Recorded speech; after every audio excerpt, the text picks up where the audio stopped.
মাসুদ ভাই? রাস্তায় দেখলাম লিফলেট। কি করবো বলেন ভাই, আপনার ভাই থাকে বিদেশে, এত বড় বাসা আমার, সব রুম খালি পড়ে থাকে। আপনাকে তো আমার খুব পছন্দ, এরকম মানুষের তো আমি খুঁজে পাই।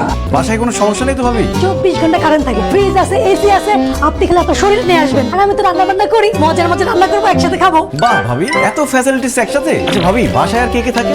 আগে তো আমি একাই থাকতাম, তো এখন আমার সাথে ছোট দুটো বাচ্চা থাকে, ও সেতু ও মিতু। ও সামনের বছর এসএসসি পরীক্ষা দিবে। তাহলে তো খুবই ভালো হলো, সবাই মিলে একসাথে আড্ডা দেওয়া যাবে, গল্প গুজব করা যাবে। আমি আপনার বাসাটাই সামনে দিব। অসম্ভব। তুমি এই মহিলার বাসা সাবলের বাসা ভাড়া নিতে পারবা না। একে তো এই মহিলার জামাই থাকে বিদেশ, তার উপরে দুটো অবিবাহিত দামড়া দামড়া বোন নিয়ে থাকে। সুজানা, তুমি আসলে ভুল ভাবছো, ভাবি ওরকম মানুষই না। তোমাকে তোমার চরিত্র নিয়ে আমার যথেষ্ট সন্দেহ আছে, সো এই বাসা সাবলেট নেওয়া যাবে না। দেখো, আমি তো রাতের বেলা ঘুমাই, তাই না? তখন তুমি কার দিকে যাবা, কোন দিকে যাবা, কি করবা না করবা, সেগুলো তো আমি দেখবো না।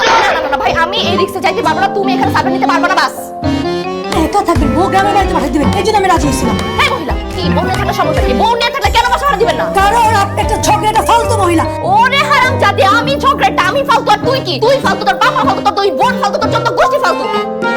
ইয়াং ইয়াং ছেলেদেরকে এখানে বাসা ভাড়া দিবে, পর ফষ্টি নষ্টি করবি, অসভ্য কথা কাট। এই অসভ্য ফালতু, চুপ! তোর মতো সেরি রে একটা থাপড়া গাল ফাটাই দিমু। তুই আয়, তুই আয়, তুই আয়, আয়।